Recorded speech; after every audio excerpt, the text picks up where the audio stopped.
আসসালামু আলাইকুম ওয়া রাহমাতুল্লাহ। প্রিয় দর্শক, স্বাগত জানাচ্ছি দৈনিক নয় দিগন্তের রমাদানের নিয়মিত আয়োজন রমাদান দিগন্ত। আমি আপনাদের সাথে আছি মোহাম্মদ আজহারুল ইসলাম। আজকের এই রমাদান দিগন্ত প্রোগ্রামে অতিথি হিসেবে আমাদের স্টুডিওতে উপস্থিত আছেন বিশিষ্ট আলেমে দ্বীন তালিমুল উম্মাহ মাদ্রাসার অধ্যক্ষ হজরত মাওলানা জাকির হোসেন। আমি মুহতারামকে আমাদের রমাদান দিগন্ত প্রোগ্রামের পক্ষ থেকে স্বাগত জানাচ্ছি। ধন্যবাদ। আসসালামু আলাইকুম রহমতুল্লাহ। মুহতারাম, যদি আপনি আমাদের দর্শকদের উদ্দেশ্যে একটু বলতেন যে কোরআন কিভাবে এবং কখন নাজিল হয়। আলহামদুলিল্লাহ, কোরআন নাজিল হয়েছে মূলত তিনটি ধাপে। প্রথম ধাপ হচ্ছে আল্লাহ রাব্বুল আলামিন তার এই কালামকে, গোটা কোরআনুল কারীমকে একত্রে লাউহে মাহফুজে সংরক্ষণ করেছেন। যেমন আল্লাহ রাব্বুল আলামিন বলছেন, বাল হুয়া কুরআনুম মাজিদুন ফি লাউহিম মাহফুজ। এই কোরআন তো সেই কোরআন যা সংরক্ষিত পলকে সুরক্ষিত ছিল। এটা আল্লাহ রাব্বুল আলামিন তার আরশের কোনো এক জায়গায়, যেটাকে লাউহে মাহফুজ বলা হয়েছে, সেখানে একত্রে সমবেত করেছেন, রেখেছেন। এরপরে কোনো এক রমজানের কদরের রাত্রিতে আল্লাহ রাব্বুল আলামিন গোটা কোরআনুল কারীমকে বাইতুল ইজ্জা নামক দুনিয়ার আসমানে, প্রথম আসমান বা দুনিয়ার আসমানে আল্লাহ অবতীর্ণ করেন। যেমন সূরা কদরের মধ্যে আল্লাহ বলছেন, একটু আগে আমরা যেটা বললাম, ইন্না আনজালনাহু ফি লাইলাতিল কদর। আমি এই কোরআনকে কদরের রাত্রিতে অবতীর্ণ করেছি। তো দ্বিতীয় ধাপ হচ্ছে লাউহে মাহফুজ থেকে বাইতুল ইজ্জা নামক স্থানে অবতরণ। আর তৃতীয় পর্যায়টা দীর্ঘ 23 বছরে বিশ্বনবী মুহাম্মদুর রাসূলুল্লাহ সাল্লাল্লাহু আলাইহি সাল্লামের 40 বছর বয়সে হেরা গুহায় ওই যে আল্লাহ রাব্বুল আলামিন সূরা আলাকের প্রথম 5 আয়াত নাজিল করে কোরআনুল কারীমের অবতরণ শুরু করলেন। রাসূল সাল্লাল্লাহু আলাইহি সাল্লামের ইন্তেকালের পূর্ব মুহূর্ত পর্যন্ত এই কোরআন 23 বছরে সময়ের তাগিদে, প্রয়োজনে, প্রেক্ষাপটে আল্লাহ রাব্বুল আলামিন ধীরে ধীরে নাজিল করেন। এভাবে আমরা আল্লাহ রাব্বুল আলামিনের এই অমীয় বাণী, ঐশী গ্রন্থ আল কোরআনুল কারীমকে আমরা পেয়েছি।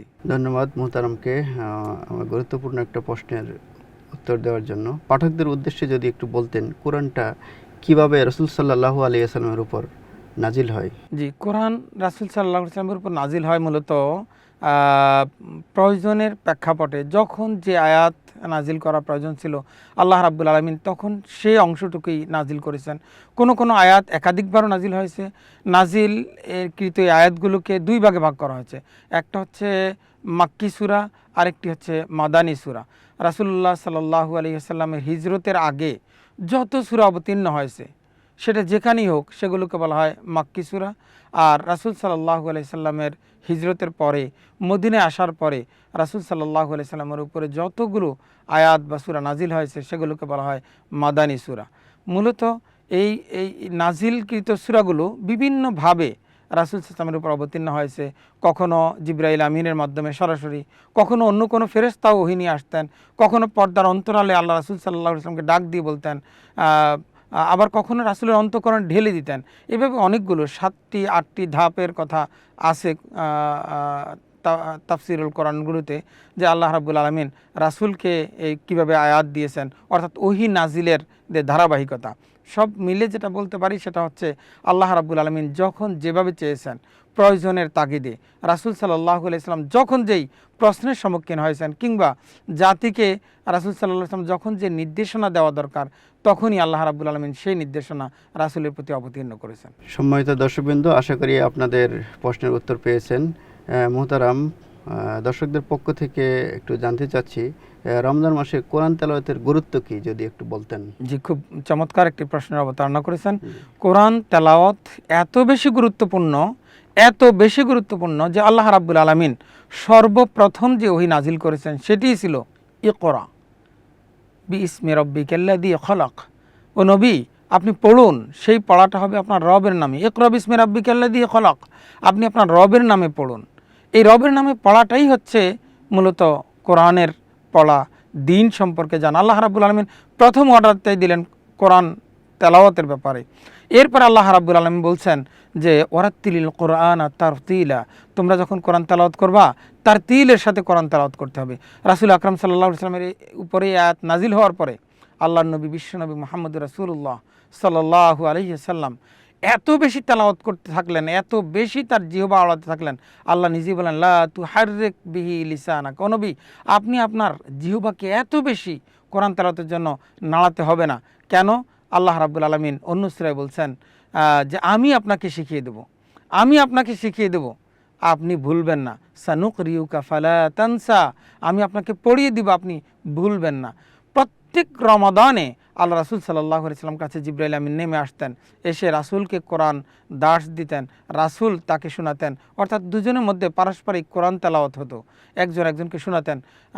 এবং সর্বশেষ ওফাতের বছর আল্লাহ রাসূল সাল্লাল্লাহু আলাইহি সাল্লাম 2 বার গোটা কোরআন শরীফ জিবরাইল আমিনকে শুনিয়েছেন, আর জিবরাইল আমিন তিনিও আল্লাহ রাসূল সাল্লাল্লাহু আলাইহি সাল্লামকে 2 বার এই কোরআন শুনিয়েছেন। এই কোরআন শোনার যে কত গুরুত্ব, এই কোরআন তেলাওয়াতের যে কত গুরুত্ব, এ ব্যাপারে আল্লাহ রাব্বুল আলামিন কোরআনুল কারিমে চমৎকারভাবে বলেছেন। আল্লাহ রাব্বুল আলামিন বলছেন ওয়াকাল আল্লাযীনা কাফারু লা তাসমাউ লিহাদাল কুরআন ওয়ালগাউ ফীহি লাআল্লাকুম তাগলিবুন। কাফেররা বলতো, তৎকালীন সময়ের কাফেররা বলতো যে লা তাসমাউ লিহাদাল কুরআন, তোমরা এই কোরআন শুনতে যেও না, এই কোরআন শুনবে না। ওয়ালগাউ ফীহি, যারা শুনতে যায় তাদেরকেও তোমরা বাধা দাও, আটকিয়ে রাখো, শুনতে দিও না, হট্টগোল করো। কি হবে তাহলে? লাআল্লাকুম তাগলিবুন, আশা করা যায় মুসলমানদের উপর তাহলে তোমরা বিজয়ী হতে পারবে।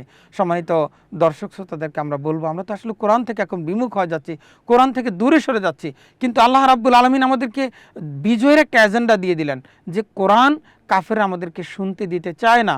এই কোরআন শোনাতে পারলে, এই কোরআন তেলাওয়াত করলে, এই কোরআন বুঝতে পারলে মুসলমানরা বিজয়ী জাতি হতে পারবে।